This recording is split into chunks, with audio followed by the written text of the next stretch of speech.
नमस्ते, माझं नाव केतकी देशपांडे आहे आणि आपण BHI 143 किंवा BHI 143 BA इतिहास या विषयावर चर्चा करत आहोत. आणि आपण या विषयाचे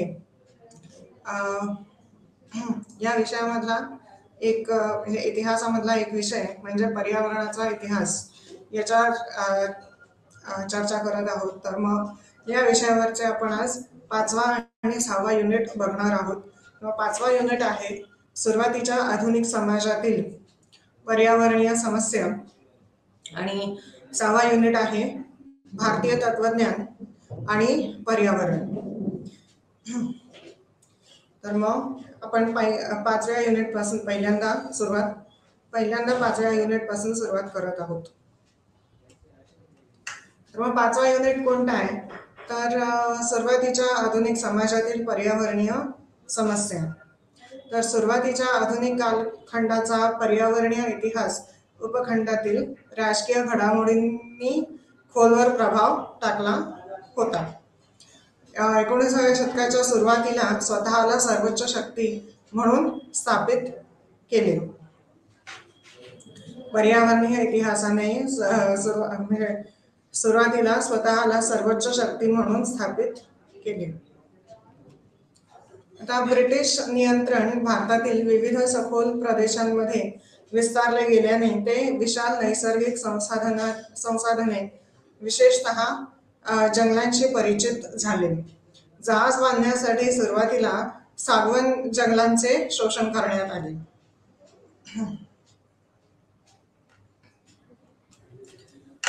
परंतु लवकरच कंपनीला विविध उद्देशांसाठी लाकूड आवश्यक होते. त्यांनी सुरू केलेल्या लाकडाचा अविरत पुरवठा सुनिश्चित करण्यासाठी जंगलांचे नियमन करणे आणि आदिवासी आणि इतर खासगी व्यक्तींचा प्रवेश प्रतिबंधित करणे याला सुरुवात केली ब्रिटिशांनी.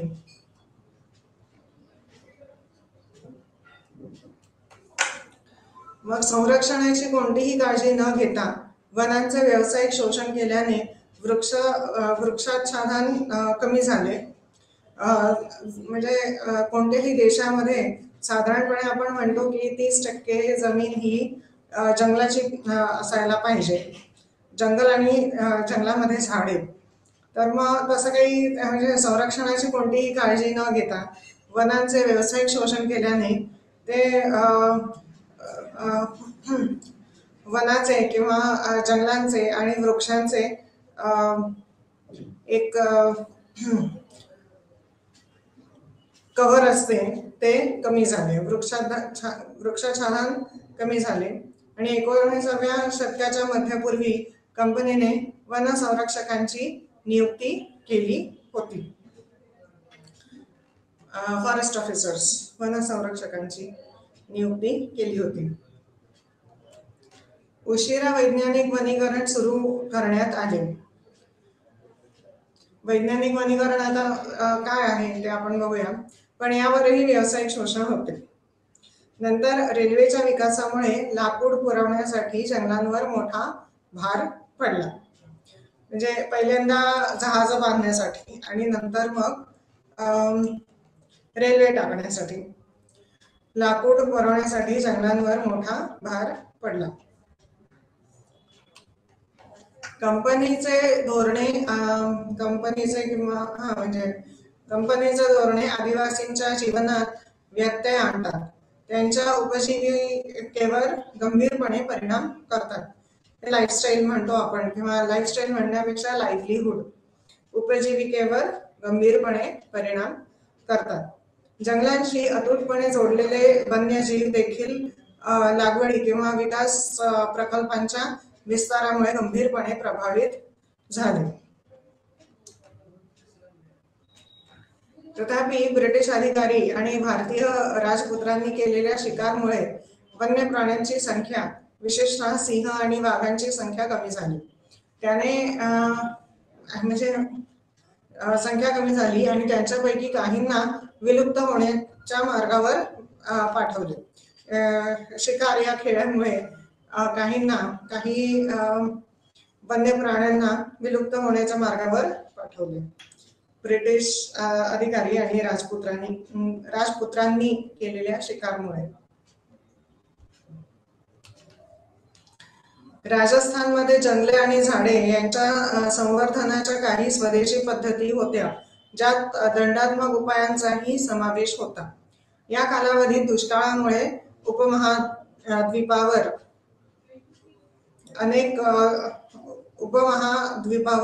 अनेक दुष्काळ पडला. एका पाठोपाठ एक असे दुष्काळ पडले. पण ब्रिटिश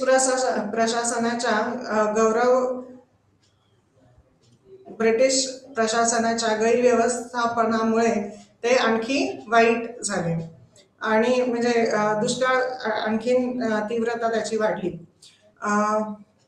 उपासमार देखील प्लेग म्हणजे उपासमार झाली आणि प्लेग आणि कॉलरा सारख्या विविध महामारींसह होते, ज्याने लाखो लोकांचा जीव घेतला. भारतीय लोकांव्यतिरिक्त मलेरिया सारख्या इतर आजारांमुळे कंपनीचे सैनिक आणि अधिकारी देखील प्रभावित होतात. त्यांच्या उत्पत्तीबद्दल माहिती नसल्यामुळे आणि योग्य निदान न झाल्यामुळे मोठ्या संख्येने मृत्यू होतात. हे मलेरिया, कॉलरा वगैरे असे महामारी. ब्रिटिशांनी बांधलेल्या कालव्यांची त्याचा प्रसार करण्यात मोठा वाटा आहे. अनेक जलकुंभ बांधण्यात आले. पूर्व आणि पश्चिम यमुना कालवे आणि गंगा कालवा, कावेरी येथे भव्य अणिकट. अणिकट म्हणजे काय आपण बघणार आहोत. त्यांनी सिंचन सुविधांच्या अधिक पारंपरिक मार्गांना पूरक केले. अशा प्रकारे ब्रिटिशांना प्रचंड आर्थिक लाभ मिळाला. अशा प्रकारे सुरुवातीच्या आधुनिक काळात ब्रिटिश धोरणांमुळे उपखंडातील जंगले आणि वन्यजीवांचा नाश झाला. बऱ्यापैकी नाश झाला. नंतरच्या काळातही ते देशाला स्वातंत्र्य मिळेपर्यंत चालू राहिले. तथापि विकासशील चिंतांमुळे काही विशिष्ट संरक्षणात्मक संस्था आणि नियमांचा पाया देखील निर्माण होतो. तर प्रारंभिक आधुनिक समाजातील युनिट 5 काय आहे? प्रारंभिक आधुनिक समाजातील पर्यावरणीय समस्या, त्यांचे कीवर्ड आपण बघणार आहोत किंवा महत्वाच्या संकल्पना. तर अणिकट म्हणजे काय? सिंचनाच्या उद्देशाने नदी किंवा ओढ्याच्या पलीकडे दगडी बांधकाम केलेले दगडी बांध. मग बोटॅनिकल गार्डन म्हणजे काय? तर वनस्पतींच्या विस्तृत श्रेणीचे संकलन, लागवड, जतन आणि प्रदर्शनासाठी समर्पित बाग. म्हणजे जंगले होती तर मग ती जंगलातली झाडे पाडली, जंगले उद्ध्वस्त केली आणि बोटॅनिकल गार्डन स्थापित केले, असं आहे थोडंसं. मग कॉलेरा म्हणजे काय? तर दूषित पाणी किंवा अन्न खाल्ल्यामुळे होणारा तीव्र आतड्यांसंबंधी संसर्ग. दुष्काळ म्हणजे पीक अयशस्वी झाल्यामुळे आणि पुरवठ्यातील गैरव्यवस्थापनामुळे अन्नाची तीव्र कमतरता, परिणामी हिंसक उपासमार आणि मृत्यू म्हणजे दुष्काळ असतो तो. मग एल निनो दक्षिण दोलन म्हणजे त्याला एन्सो म्हणतात. एक आवर्ती हवामान पॅटर्न ज्यामध्ये मध्य आणि पूर्व उष्णकटिबंधीय प्रशांत पॅसिफिक ओशन, उष्णकटिबंधीय प्रशांत महासागरातील पाण्याच्या तापमानात बदल होतात. म्हणजे पूर्व बाजूला म्हणजे प्रशांत महासागर किंवा पॅसिफिक ओशन याच्या बऱ्यापैकी ईस्टर्न किंवा पूर्व बाजूला पाण्याच्या तापमानात बदल होतात. त्याचे 3 टप्पे आहेत. एल निनो म्हणजे उबदार अवस्था, एल निना म्हणजे कोल्ड फेज आणि तटस्थ. ते एल निनो तेव्हा तापमान जास्त असते एल निनो असल्यावर. मग एल निना असल्यावर तापमान कमी असते. आणि तटस्थ म्हणजे न्यूट्रल किंवा असं गरम पण नाही किंवा गार पण नाही. तर एल निनो दक्षिण दोलन एन्सो म्हणजे एक आवर्ती हवामान पॅटर्न, ज्यामध्ये मध्य आणि पूर्व उष्णकटिबंधीय पॅसिफिक ओशन प्रशांत महासागरातील पाण्याच्या तापमानात बदल होतात. आणि त्याचे 3 टप्पे म्हणजे एल निनो उबदार अवस्था, एल निना म्हणजे कोल्ड फेज किंवा थंड अवस्था आणि तटस्थ अवस्था. मग एन्सो म्हणजे काय, तर एल निनो घटनांदरम्यान महासागराची पृष्ठभाग उष्ण होते आणि समुद्राच्या पृष्ठभागाचे तापमान मध्य आणि पूर्व उष्णकटिबंधीय पॅसिफिक ओशन मध्ये सरासरीपेक्षा जास्त होते. त्याचा वातावरणावरही परिणाम होतो. इंडोनेशिया आणि ऑस्ट्रेलियामध्ये पावसाचे प्रमाण कमी होत आहे आणि त्याचा परिणाम म्हणजे हा आहे. इंडोनेशिया आणि ऑस्ट्रेलियामध्ये पावसाचे प्रमाण कमी होत आहे. अलीकडच्या अभ्यासकांनी त्याचा संबंध भारतीय मान्सूनशी जोडला आहे. मान्सून कमकुवत होण्यामध्ये त्याच्या म्हणजे हे एन्सोच्या भूमिकेवर जोर दिला आहे, ज्यामुळे पावसाची कमतरता आहे.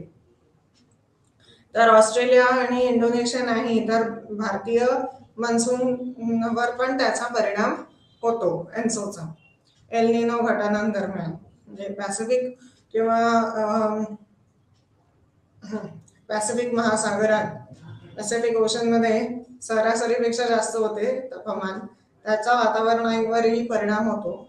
आणि त्यात म्हणजे कुठपर्यंत परिणाम होतो, तर ऑस्ट्रेलिया, इंडोनेशिया आणि भारत या तिन्ही देशांमध्ये या तिन्ही देशांच्या वातावरणावर परिणाम होतो आणि भारताला मान्सून किंवा भारताला पाऊस कमी मिळतो असं आहे एन्सोमुळे. मग मलेरिया म्हणजे काय, तर स्पोरोझोन परजीवीमुळे होणारा संसर्गजन्य रोग, जो संक्रमित अॅनोफेलिस डासाच्या चाव्याद्वारे पसरतो. हे अचानक थंडी वाजून येणे आणि ताप येण्याद्वारे चिन्हांकित केले जाते.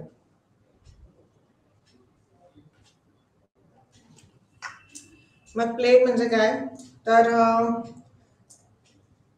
यर्सिनिया पेस्टिसमुळे होणारा उंदीरांचा एक गंभीर आणि काही वेळा घातक संसर्ग आणि संक्रमित झालेल्या पिसाच्या चाव्याद्वारे अपघाताने मानवांमध्ये संक्रमित होतो. मानवी इतिहासात प्लेगने जगभरातील मानवी जीवनाचा एक फार मोठा भाग दावा केलेला आहे.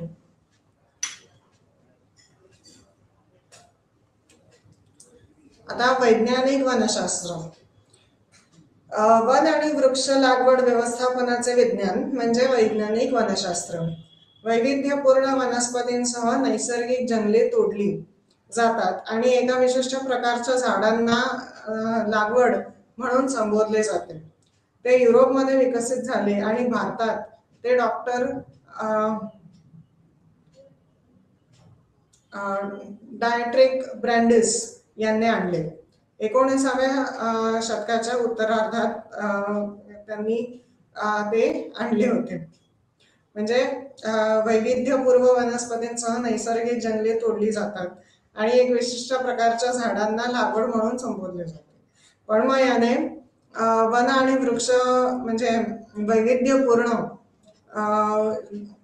जंगले किंवा वने जे असतात, म्हणजे वैविध्य त्याच्यातले निघून जाते. तर वेशिक राजवटीत या जंगलांचे व्यावसायिक शोषण करणे सुलभ केले. आता शास्त्रज्ञ त्यावर टीका करतात कारण यामुळे जंगलातील विविधता कमी होत आहे, जे पर्यावरण शास्त्राचे संतुलित वैशिष्ट्ये आहे. म्हणजे विविध झाडे असली जंगलामध्ये आणि म्हणजे पर्यावरण मग संतुलित राहत असते. पण मग आता पर्यावरण संतुलित राहत नाही, तर मग ते वैज्ञानिक वनीकरण याच्यामुळे. मग आता स्मॉल पॉक्स म्हणजे काय? म्हणजे देवी म्हणतात स्मॉल पॉक्सला. एक अत्यंत संसर्गजन्य विषाणूजन्य रोग, ज्यामध्ये ताप, अशक्तपणा आणि त्वचेचा उद्रेक अशा पुष्ट्यांमुळे होतो, ज्यामुळे खरूज तयार होतात, चट्टे निघतात. तर ते म्हणजे देवी. आणि स्वीडन मशागत म्हणजे काय? तर बहुतेक वन आदिवासींद्वारे सराव केला जातो.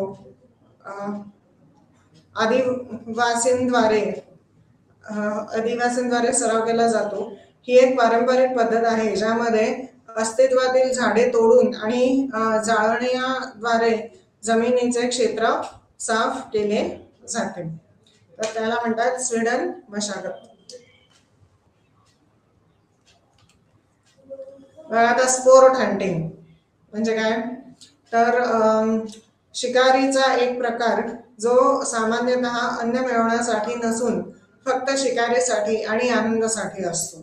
शिकारींनी वाघ, सिंह, चित्ता, हत्ती इत्यादी वन्य प्राण्यांना गोळ्या झाडून मारले आणि मारल्या गेलेल्या प्राण्यांचा अभिमान बाळगला. म्हणजे किती प्राणी मारले, किती वाघ मारले, किती अशा प्रकारे. तर गेलेल्या प्राण्यांचा अभिमान बाळगला, त्याला म्हणतात स्पोर्ट हंटिंग. तर मग हा झाला 5वा युनिट. आता आपण 6व्या युनिटकडे जाऊया. तर 6वा युनिट कोणता? तर भारतीय तत्वज्ञान आणि पर्यावरण. भारतीय तत्वज्ञानाचा एक फार वेगळा दृष्टिकोन आहे पर्यावरणाकडे बघायचा, आणि पाश्चिमात्य दृष्टिकोन वेगळा आहे. तर मग आता तो कसा वेगळा आहे हे पण आपण बघूया या युनिटमध्ये. भारतीय तत्वज्ञान पर्यावरणाच्या विविध घटकांकडे पाहतो. असे काही मजकूर आणि इतर पुरावे आहेत जे आम्हाला विविध मार्ग समजून घेण्यास मदत करतात, ज्यामध्ये पर्यावरणीय घटकांचे महत्त्व नमूद केलेले आहे. तर त्यांनी भारतीय तत्वज्ञानाचा अभ्यास केला, जतन केले आणि प्रचार केला.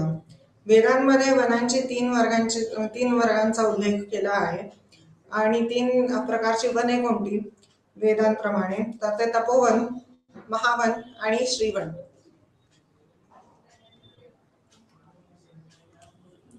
तर तपोवन जंगले मुख्यतः ऋषींच्या निवासस्थानासाठी ओळखली जात होती, जेथे राजे, राजकन्या आणि सरदार त्यांना सल्ला घेण्यासाठी भेटू शकत होते.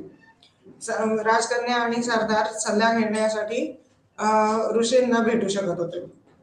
महावनाची जंगले साधारणपणे आकाराने मोठी होती आणि सर्व वन्य वनस्पती, झाडे, झुडपे आणि प्राण्यांचे निवासस्थान होते.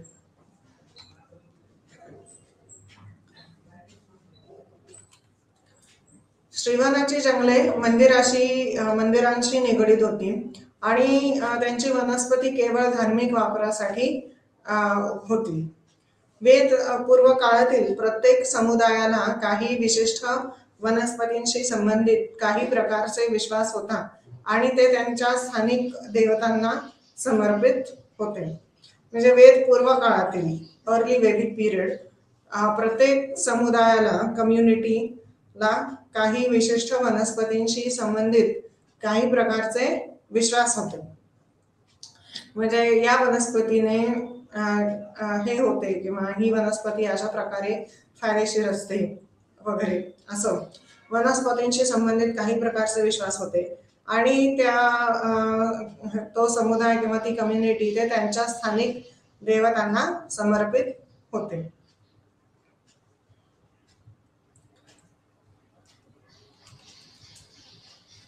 म्हणजे आता आपण बघितले साधारणपणे वनाकडे बघायचा काय दृष्टिकोन होता भारतीय तत्वज्ञानाचा. आता पाणी याच्याकडे काय दृष्टिकोन आहे. पाणी हे विश्वाच्या 5 प्रमुख घटकांपैकी एक आहे. त्यामुळे देशाच्या प्रत्येक भागात त्याची पूजा केली जाते. भारत देशाच्या प्रत्येक भागात त्याची पूजा केली जाते. बहुतेक तीर्थक्षेत्र नद्यांजवळ वसलेली आहेत. भारतामध्ये बहुतेक तीर्थक्षेत्र नद्यांजवळ वसलेली आहेत. तर गंगा, कावेरी, नर्मदा, सरस्वती, सिंधू आणि ब्रह्मपुत्रा या काही सुप्रसिद्ध पवित्र नद्या आहेत. पारंपरिक पद्धतींमध्ये नद्या केवळ जीवन टिकवण्यासाठी आवश्यक मानल्या जात नाहीत, तर त्या देवी आणि मातेच्या स्थितीत देखील अंतर्भूत आहेत.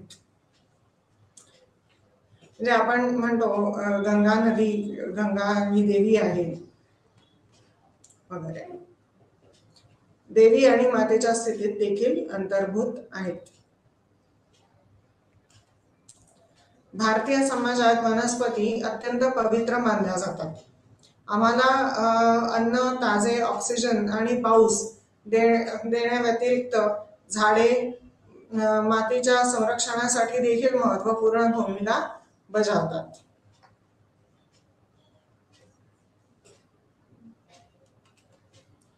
ते सामाजिक, आर्थिक महत्त्व आणि औषधी गुणधर्मांमुळे देखील महत्त्वाचे आहेत. वडाचे झाड, तुळस, कडुलिंबाचे झाड, आंब्याचे झाड, गुच्छ अंजीर किंवा औदुंबर हे अनेक भारतीय घरांमध्ये पाहिले जाऊ शकतात.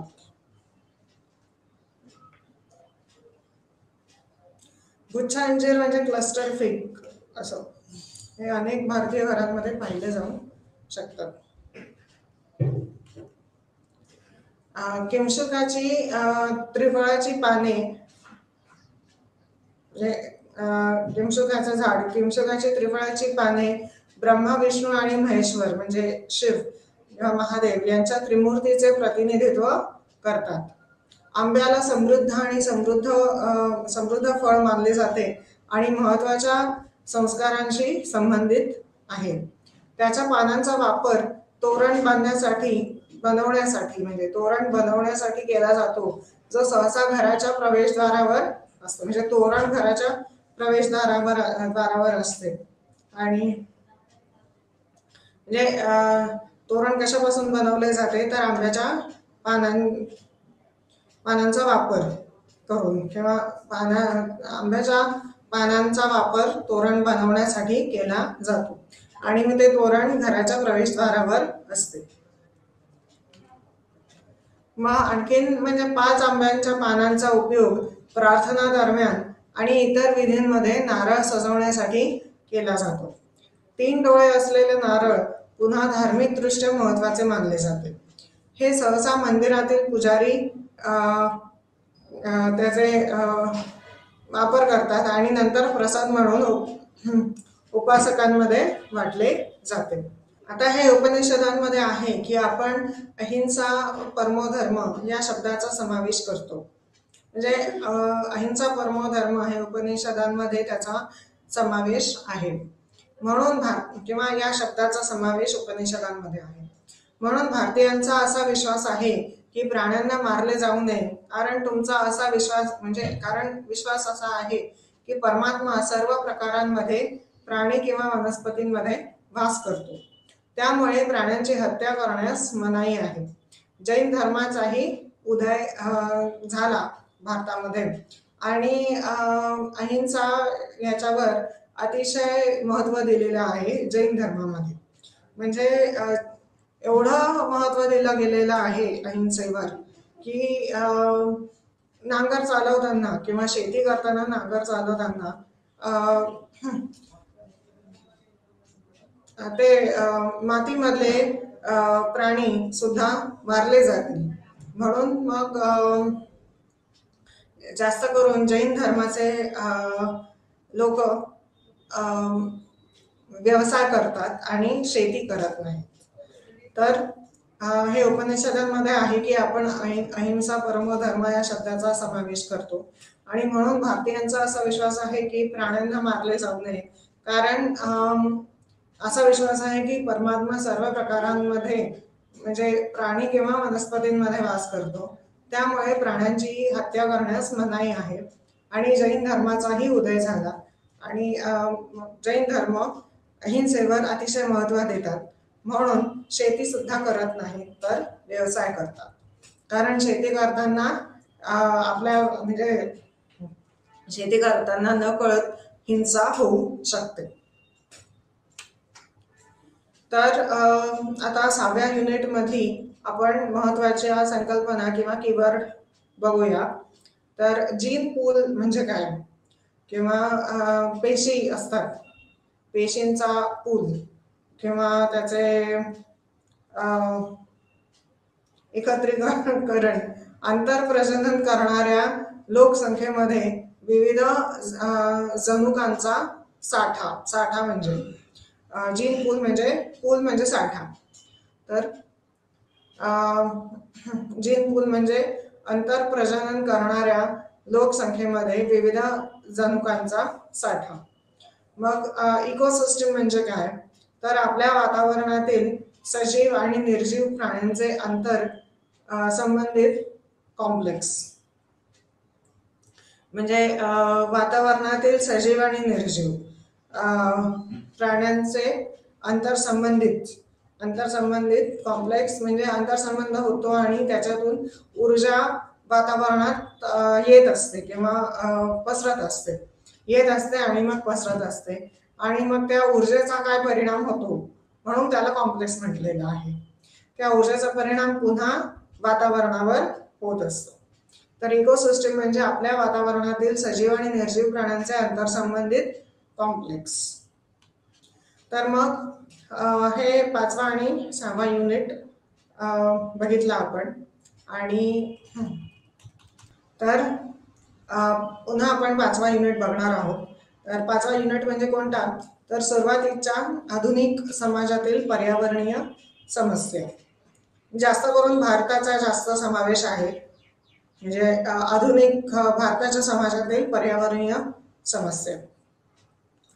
सुरुवातीच्या आधुनिक कालखंडाचा पर्यावरणीय इतिहास उपखंडातील राजकीय घडामोडींना खोलवर प्रभाव टाकला होता. 19व्या शतकाच्या सुरुवातीला स्वतःला सर्वोच्च शक्ती म्हणून स्थापित केले पर्यावरणीय इतिहासाने. ब्रिटिश नियंत्रण भारतातील विविध सखोल प्रदेशांमध्ये विस्तारले गेल्याने ते विशाल नैसर्गिक संसाधने विशेषतः जंगलांशी परिचित झाले. जहाज बांधण्यासाठी सुरुवातीला सागवन जंगलांचे टीकवूड शोषण करण्यात आले. परंतु लवकरच कंपनीला विविध उद्देशांसाठी लाकूड आवश्यक होते. त्यांनी सुरू केलेला लाकडाचा अविरत पुरवठा सुनिश्चित करण्यासाठी जंगलांचे नियमन केले आणि आदिवासी आणि इतर खासगी व्यक्तींचा प्रवेश प्रतिबंधित केला. मग संरक्षणाची कोणतीही काळजी न घेता वनांचे व्यावसायिक शोषण केल्याने वृक्षाच्छादन कमी झाले. हे ट्री कव्हर म्हणतो किंवा फॉरेस्ट कव्हर म्हणतो आपण, ते कमी झाले. आणि पुन्हा 19व्या शतकाच्या मध्यापूर्वी कंपनीने वन संरक्षकांची नियुक्ती केली होती, म्हणजे फॉरेस्ट ऑफिसर्स. मग उशिरा वैज्ञानिक वनीकरण सुरू करण्यात आले, पण म्हणजे थोडंसं उशिरा वैज्ञानिक वनीकरण सुरू करण्यात आले, पण यावरही व्यावसायिक शोषण होते. नंतर रेल्वेच्या विकासामुळे लाकूड पुरवण्यासाठी जंगलांवर मोठा भार पडला. कंपनीची धोरणे आदिवासींच्या जीवनात व्यत्यय आणतात, त्यांच्या उपजीविकेवर गंभीरपणे परिणाम करतात. जंगलांशी अतूटपणे जोडलेले वन्यजीव देखील लागवडी किंवा विकास प्रकल्पांच्या विस्तारामुळे गंभीरपणे प्रभावित होतात. तथापि ब्रिटिश अधिकारी आणि भारतीय राजपुत्रांनी केलेल्या शिकारामुळे वन्य प्राण्यांची संख्या विशेषतः सिंह आणि वाघांची संख्या कमी झाली. म्हणजे आणि त्यांच्यापैकी काहींना विलुप्त होण्याच्या मार्गावर पाठवले. राजस्थानमध्ये जंगले आणि झाडे यांच्या संवर्धनाच्या काही स्वदेशी पद्धती होत्या, ज्यात दंडात्मक उपायांचाही समावेश होता. या कालावधीत दुष्काळामुळे उपमहाद्वीपावर अनेक दुष्काळ पडला. पण ब्रिटिश प्रशासनाच्या गैरव्यवस्थापनामुळे ते आणखी वाईट झाले. उपासमार देखील म्हणजे उपासमार तर झालीच, किंवा माल न्यूट्रिशन आणि प्लेग आणि कॉलरा सारख्या विविध महामारींसह होते, ज्याने लाखो लोकांचा जीव घेतला. भारतीय लोकांव्यतिरिक्त मलेरिया सारख्या इतर आजारांमुळे कंपनीचे सैनिक आणि अधिकारी देखील प्रभावित होतात. त्याच्या उत्पत्तीबद्दल माहिती नसल्यामुळे आणि योग्य निदान न झाल्यामुळे मोठ्या संख्येने मृत्यू होतात. ब्रिटिशांनी बांधलेल्या कालव्यांचाही त्याचा प्रसार करण्यात मोठा वाटा आहे. अनेक जलकुंभ बांधण्यात आली. पूर्व आणि पश्चिम यमुना कालवे, कॅनॉल्स, गंगा कालवा आणि कावेरी येथे भव्य अणिकट. त्यांनी सिंचन सुविधांच्या अधिक पारंपरिक मार्गांना पूरक केले. अशा प्रकारे ब्रिटिशांना प्रचंड आर्थिक लाभ मिळाला. अशा प्रकारे सुरुवातीच्या आधुनिक काळात ब्रिटिश धोरणांमुळे उपखंडातील जंगले आणि वन्यजीवांचाही बऱ्यापैकी नाश झाला. नंतरच्या काळातही ते देशाला स्वातंत्र्य मिळेपर्यंत चालू राहिले आणि एवढे चालू राहिले की आतापर्यंत म्हणजे हे लॉकडाऊनच्या सुरुवातीपर्यंत वगैरे तर सिंह आणि वाघ, तर मग आता वाघ देशातील कमी होत आहेत किंवा त्यांची संख्या वाढवली पाहिजे. म्हणजे नंतरच्या काळातही ते देशाला स्वातंत्र्य मिळेपर्यंत चालू राहिले आणि त्याच्यानंतरही चालू राहिले. तथापि विकसनशील चिंतांमुळे काही विशिष्ट संरक्षणात्मक संस्था आणि नियमांचा पाया देखील निर्माण होतो. तर प्रारंभिक आधुनिक समाजातील पर्यावरणीय समस्या यांचे कीवर्ड किंवा महत्वाच्या संकल्पना. तर अणिकट म्हणजे काय? सिंचनाच्या उद्देशाने नदी किंवा ओढ्याच्या पलीकडे दगडी बांधकाम केलेले दगडी बांध, ते म्हणजे अणिकट. आणि कावेरीवर ब्रिटिशांनी अणिकट बांधले, आपण असं ते बघितलेले आहे. मग बोटॅनिकल गार्डन म्हणजे काय? तर वनस्पतींच्या विस्तृत श्रेणीचे संकलन, लागवड, जतन आणि प्रदर्शनासाठी समर्पित बाग म्हणजे बोटॅनिकल गार्डन. मग कॉलरा म्हणजे काय? तर दूषित पाणी किंवा अन्न खाल्ल्यामुळे होणारा तीव्र आतड्यांसंबंधी संसर्ग.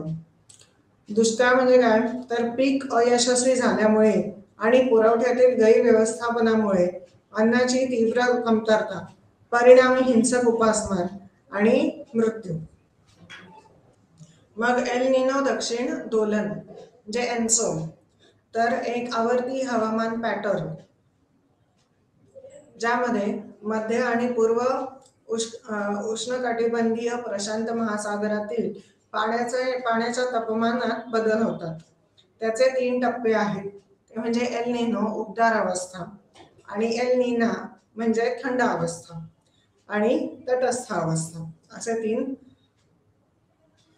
प्रकार किंवा टप्पे आहेत.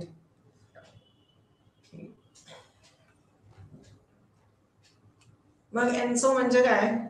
तर एल निनो घटनांदरम्यान महासागराची पृष्ठभाग उष्ण होते आणि समुद्राच्या पृष्ठभागाचे तापमान मध्य आणि पूर्व उष्णकटिबंधीय पॅसिफिक महासागरात सरासरीपेक्षा जास्त होते. पण सरासरीपेक्षा जास्त होते. त्याचा वातावरणावरही परिणाम होतो. इंडोनेशिया आणि ऑस्ट्रेलियामध्ये पावसाचे प्रमाण कमी होत आहे. अलीकडच्या अभ्यासांनी त्याचा संबंध भारतीय मान्सूनशी जोडला आहे. मान्सून कमकुवत होण्यामध्ये त्याच्या भूमिकेवर जोर दिला आहे, ज्यामुळे पावसाची कमतरता आहे. मग मलेरिया म्हणजे काय? तर स्पोरोझोन परजीवीमुळे होणारा संसर्गजन्य रोग जो संक्रमित अनोफेलिस डासाच्या चाव्याद्वारे पसरतो. हे अचानक थंडी वाजून येणे आणि ताप येण्याद्वारे चिन्हांकित केले जाते.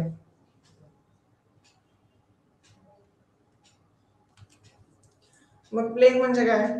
तर येर्सिनिया पेस्टिसमुळे होणारा उंदीरांचा एक गंभीर आणि काही वेळा घातक संसर्ग आणि संक्रमित झालेल्या पिसाच्या चाव्याद्वारे अपघाताने मानवांमध्ये संक्रमित होतो.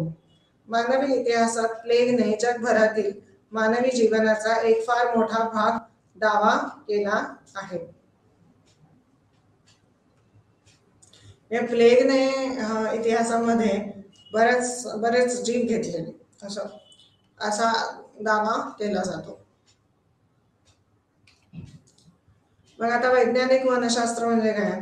तर वन आणि वृक्ष लागवड व्यवस्थापनाचे विज्ञान म्हणजे वैज्ञानिक वनशास्त्र. वैविध्यपूर्ण वनस्पतींसह नैसर्गिक जंगले तोडली जातात आणि एका विशिष्ट प्रकारच्या झाडांना लागवड म्हणून संबोधले जाते. ते युरोपमध्ये विकसित झाले आणि भारतात ते डॉक्टर डायट्रिक ब्रँडिस ने आणले. 19व्या शतकाच्या उत्तरार्धात ते डॉक्टर डायट्रिक ब्रँडिसने भारतात आणले. तर वैज्ञानिक वनीकरण तर औपनिवेशिक राजवटीत या जंगलांचे व्यावसायिक शोषण करणे सुलभ केले. आता शास्त्रज्ञ त्यावर टीका करतात कारण यामुळे जंगलातील विविधता कमी होत आहे, जे पर्यावरण शास्त्राचे संतुलित वैशिष्ट्य आहे.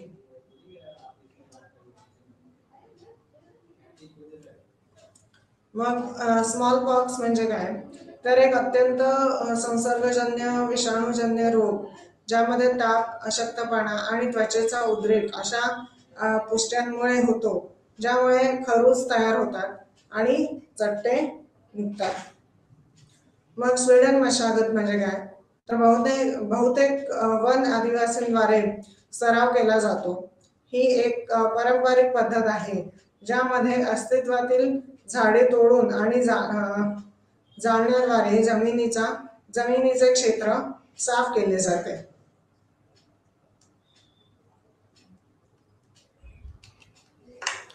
मग आता स्पोर्ट हंटिंग म्हणजे काय?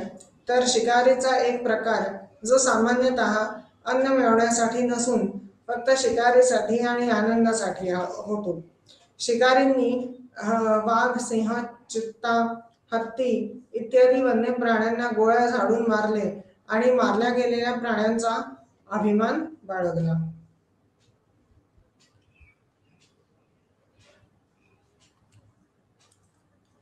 तर तो म्हणजे युनिट 5 आपण बघितला. आता आपण युनिट 6 बघू. तर युनिट 6 म्हणजे कोणता? तर भारतीय तत्वज्ञान आणि पर्यावरण.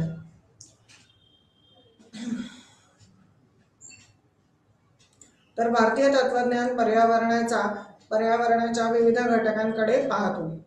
असे काही मजकूर आणि इतर पुरावे आहेत जे आम्हाला विविध मार्ग समजून घेण्यास मदत करतात, ज्यामध्ये पर्यावरणीय घटकांचे महत्त्व नमूद केले आहे. त्यांनी भारतीय तत्वज्ञानाचा अभ्यास केला, जतन केले आणि प्रचार केला. वेदांमध्ये वनांच्या 3 वर्गांचा उल्लेख केला आहे: तपोवन, महावन आणि श्रीवन.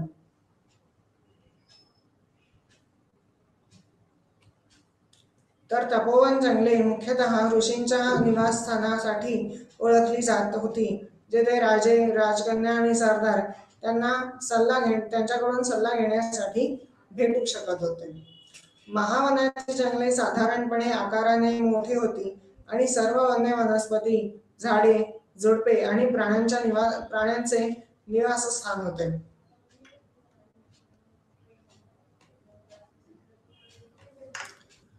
श्रीवनाची जंगले मंदिरांशी निगडीत होती आणि त्यांची वनस्पती केवळ धार्मिक वापरासाठी होती.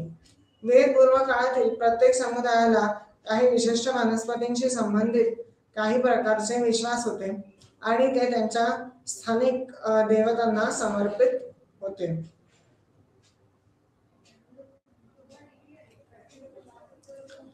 आता पाणी हे विश्वाच्या 5 प्रमुख घटकांपैकी एक आहे. त्यामुळे देशाच्या प्रत्येक भागात त्याची पूजा केली जाते. बहुतेक तीर्थक्षेत्र नद्यांजवळ वसलेली आहेत. गंगा, कावेरी, नर्मदा, सरस्वती, सिंधू आणि ब्रह्मपुत्रा या काही सुप्रसिद्ध पवित्र नद्या आहेत. पारंपरिक पद्धतींमध्ये नद्या केवळ जीवन टिकवण्यासाठी आवश्यक मानल्या जात नाहीत, तर त्या देवी आणि मातेच्या स्थितीत देखील अंतर्भूत आहेत. भारतीय समाजात वनस्पती अत्यंत पवित्र मानल्या जातात. आपल्याला अन्ने, ताजे ऑक्सिजन किंवा प्राणवायू आणि पाऊस देण्याव्यतिरिक्त झाडे मातीच्या संरक्षणासाठी देखील महत्त्वपूर्ण भूमिका बजावतात. ते सामाजिक, आर्थिक महत्त्व आणि औषधी गुणधर्मांमुळे देखील महत्त्वाचे आहेत. वडाचे झाड, तुळस, कडुलिंबाचं झाड, आंब्याचे झाड, गुच्छ अंजीर किंवा क्लस्टर फिग आणि औदुंबर हे अनेक भारतीय घरांमध्ये पाहिले जाऊ शकतात. म्हणजे भारतीय घरांमध्ये अंगणात ही झाडे बऱ्याच वेळा लावलेली दिसतात. किंशकाची त्रिफळाची पाने ब्रह्मा, विष्णू आणि महेश्वर किंवा महादेव किंवा शिव यांच्या त्रिमूर्तीचे प्रतिनिधित्व करतात. आंब्याला समृद्ध फळ मानले जाते आणि महत्त्वाच्या संस्कारांशी संबंधित आहे. त्याच्या पानांचा वापर तोरण बनवण्यासाठी केला जातो, जो सहसा घराच्या प्रवेशद्वारावर असतो. तोरण हे घराच्या प्रवेशद्वारावर असते. 5 आंब्याच्या पानांचा उपयोग प्रार्थनेदरम्यान आणि इतर विधींमध्ये नारळ सजवण्यासाठी केला जातो. 3 डोळे असलेले नारळ पुन्हा धार्मिकदृष्ट्या महत्त्वाचे मानले जाते. ते सहसा मंदिरातील पुजारी पाजतात नारळाचे पाणी आणि नंतर प्रसाद म्हणून उपासकांमध्ये वाटले जातात.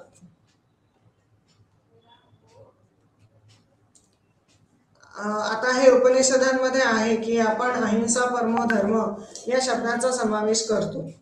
म्हणून भारतीयांचा असा विश्वास आहे की प्राण्यांना मारले जाऊ नये, कारण तुमचा असा विश्वास आहे, म्हणजे आपल्याला असा विश्वास आहे की परमात्मा सर्व प्रकारांमध्ये प्राणी किंवा वनस्पतींमध्ये वास करतो.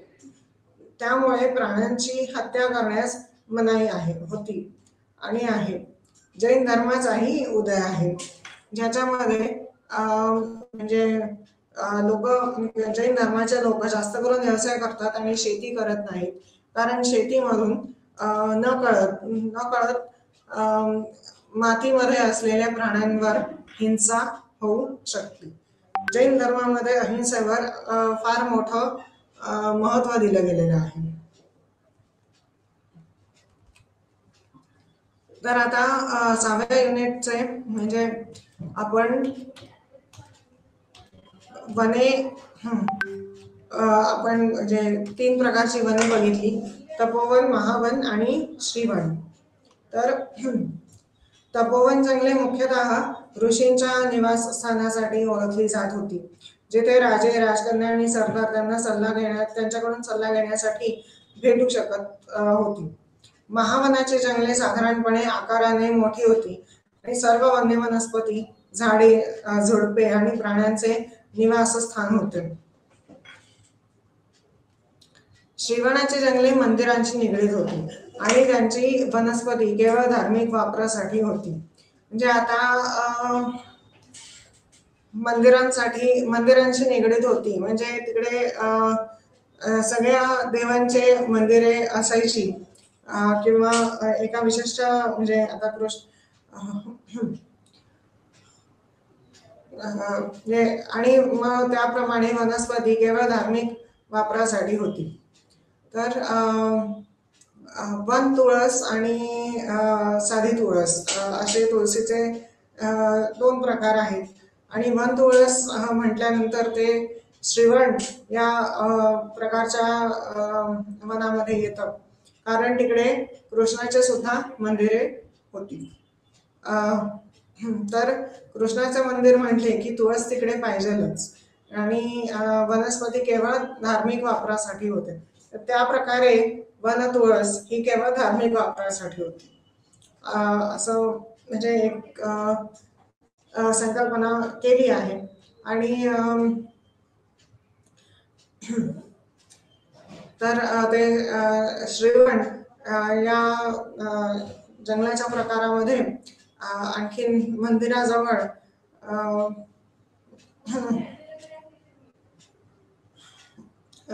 मंदिराजवळ बाकी काही विधी वगैरे असायच्या, तर मग त्या श्रीवण जंगले मंदिरांशी निगडीत होती आणि त्यांची वनस्पती केवळ धार्मिक वापरासाठी होती. वेदपूर्व काळातील प्रत्येक समुदायाला काही विशिष्ट वनस्पतींशी संबंधित काही प्रकारचे विश्वास होते आणि ते त्यांच्या स्थानिक देवतांना समर्पित होते. पाणी हे विश्वाच्या 5 प्रमुख घटकांपैकी एक आहे, त्यामुळे देशाच्या प्रत्येक भागात त्याची पूजा केली जाते. बहुतेक तीर्थक्षेत्र नद्यांजवळ वसलेली आहेत. तर गंगा, कावेरी, नर्मदा, सरस्वती, सिंधू आणि ब्रह्मपुत्रा या काही सुप्रसिद्ध पवित्र नद्या आहेत.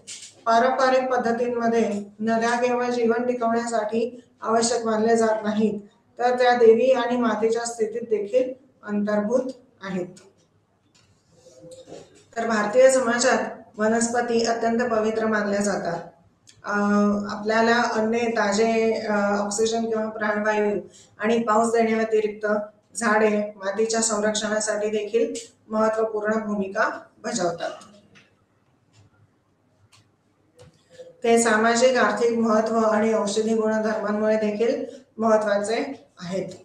वडाचे झाड, तुळस, कडुलिंबाचं झाड, आंब्याचं झाड, गुच्छंजीर किंवा क्लस्टर फिग किंवा औदुंबर हे अनेक भारतीय घरांमध्ये पाहिले जाऊ शकते.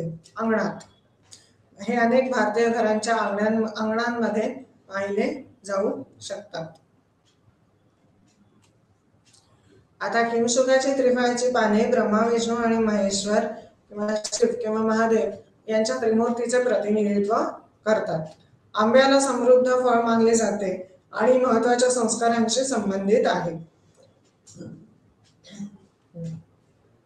त्याच्या पानांचा वापर तोरण बनवण्यासाठी केला जातो, जो सहसा घराच्या प्रवेशद्वारावर असतो. तोरण घराच्या प्रवेशद्वारावर असते. 5 आंब्याच्या पानांचा उपयोग प्रार्थना दरम्यान आणि इतर विधींमध्ये नारळ सजवण्यासाठी केला जातो. 3 डोळे असलेले नारळ पुन्हा धार्मिक दृष्ट्या महत्त्वाचे मानले जाते. हे सहसा मंदिरातील पुजारी त्याचे पाणी पाजतात आणि नंतर प्रसाद म्हणून उपासकांमध्ये वाटले जातात. 3 डोळ्यांचे नारळ हे उपनिषदांमध्ये आहे की आपण अहिंसा परमो धर्म या शब्दाचा समावेश करतो. म्हणून भारतीयांचा असा विश्वास आहे की प्राण्यांना मारले जाऊ नये, कारण असा विश्वास आहे की परमात्मा सर्व प्रकारांमध्ये प्राणी किंवा वनस्पतींमध्ये वास करतो. त्यामुळे प्राण्यांची हत्या करण्यास सक्त मनाई होती आणि आहे. जैन धर्मामध्ये सुद्धा शेती नाही करत, तर व्यवसाय केला जातो, कारण शेती करताना मातीमध्ये जे जीव आहेत त्यांच्यावर हिंसा होऊ शकते. आणि अहिंसेवर जैन धर्मात फार मोठं प्रामुख्य आणि महत्त्व दिलं गेलेलं आहे. हे जैन धर्म म्हणजे अहिंसा असं म्हटलं तरी चालेल. तर आता भारतीय तत्वज्ञान आणि पर्यावरण या युनिट मधल्या महत्त्वाच्या संकल्पना आणि कीवर्ड. तर पहिलं म्हणजे जीन पूल. अंतर्प्रजनन करणाऱ्या लोकसंख्येमध्ये विविध जनुकांचा साठा. आणि इकोसिस्टीम आपल्या वातावरणातील सजीव आणि निर्जीव प्राण्यांचे आंतरसंबंधित कॉम्प्लेक्स.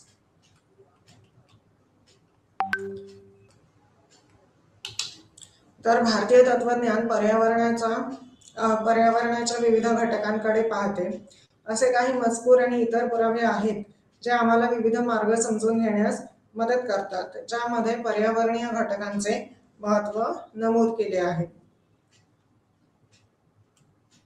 त्यांनी भारतीय तत्वज्ञानाचा अभ्यास केला, जतन केला आणि प्रचार केला.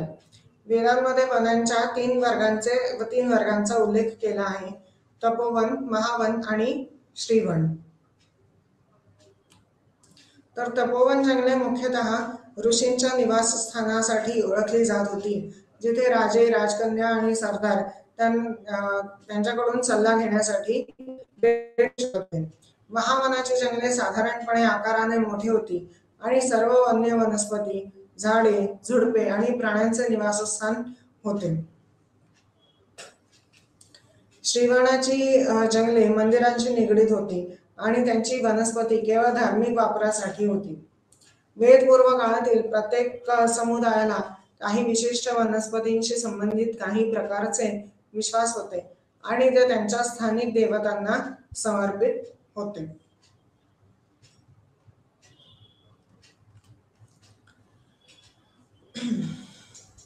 पाणी हे विश्वाच्या 5 प्रमुख घटकांपैकी एक आहे. त्यामुळे देशाच्या प्रत्येक भागात त्याची पूजा केली जाते. बहुतेक तीर्थक्षेत्र नद्यांजवळ वसलेली आहेत.